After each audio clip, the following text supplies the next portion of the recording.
I get it. UVE scrolled through a dozen listings, saw those glossy renders of the RTX 4090, and imagined buttery smooth 4K frames while your current card chugs at 30 frames per second in the latest open-world game. Then you read the fine print, needs a 450W PSU, a triple-slot case, and you might need to rethink your airflow. That gap between hype and reality is why a lot of people end up with a GPU that looks amazing on paper but ends up being a disappointment once it's installed. Link is in the description if you want to check the product details on Amazon. In this video, I'm going to walk through exactly what the ASUS ROG Strix RTX 4090 OC Edition actually brings to a typical gaming rig, where it shines, and where it might bite you, so you can decide whether it's worth the extra cash or if you're better off waiting for the next generation. First off, the RTX 4090 series is a massive leap over the previous generation, and ASUS has taken the reference design and turned it into something that feels more like a mini workstation for your PC. The card packs NVIDIA's Ada Lovelace streaming multiprocessors, 4th-gen Tensor cores and 3rd-gen RT cores, which together mean you get the kind of ray-traced visuals that were once reserved for high-end consoles.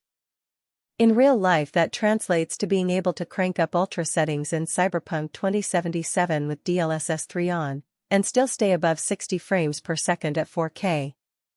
If you're the type of gamer who refuses to lower texture quality or turn off ray tracing, that raw horsepower is exactly what you need. But raw horsepower isn't the only thing that matters once the card lands on your desk. The first practical question is whether your case can actually accommodate it. The Strix version uses a triple-slot form factor, measures just over 12 inches in length, and has a massive vapor chamber with a milled heat spreader.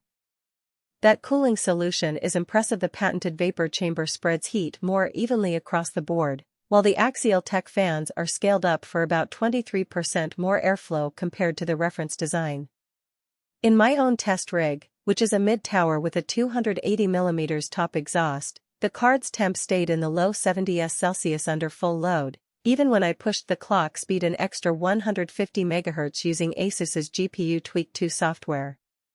That's a real win for anyone who runs long gaming sessions or does occasional rendering work, because you won't hear the card screaming for air or see temperatures climbing into the high 80s where throttling becomes a concern. Noise is another everyday factor.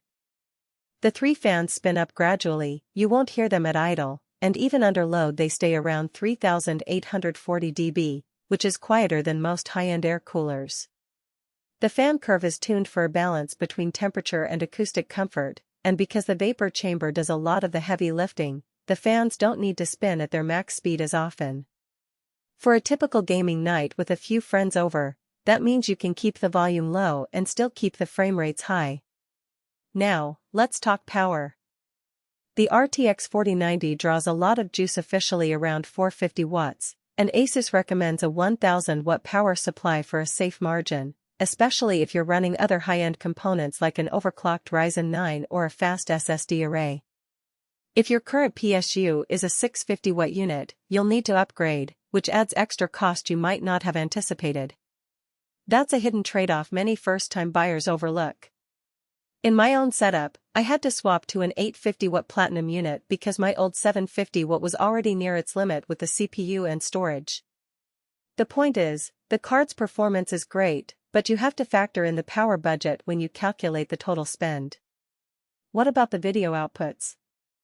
The Strix model sports an HDMI 2.1a port and 3 DisplayPort 1.4a connectors. This means you can drive a 4K per 120Hz TV, a 1440p 240Hz monitor, and still have a spare DP for a second screen all at the same time. In practice, I ran a dual monitor setup, a 4K TV for couch gaming, and a 1440p 240Hz monitor for competitive shooters. The card handled the split without dropping frames, and the HDMI 2.1a connection gave me full HDR support on the TV. If you're planning a multi-display workstation or want to future-proof for next-gen consoles, those ports are a genuine convenience. The downside? Size and weight.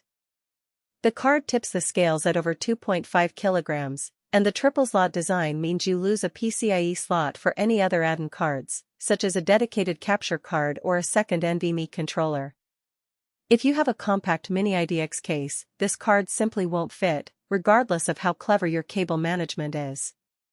Also, the higher power draw means you'll see a noticeable increase in your electricity bill if you game for many hours each week.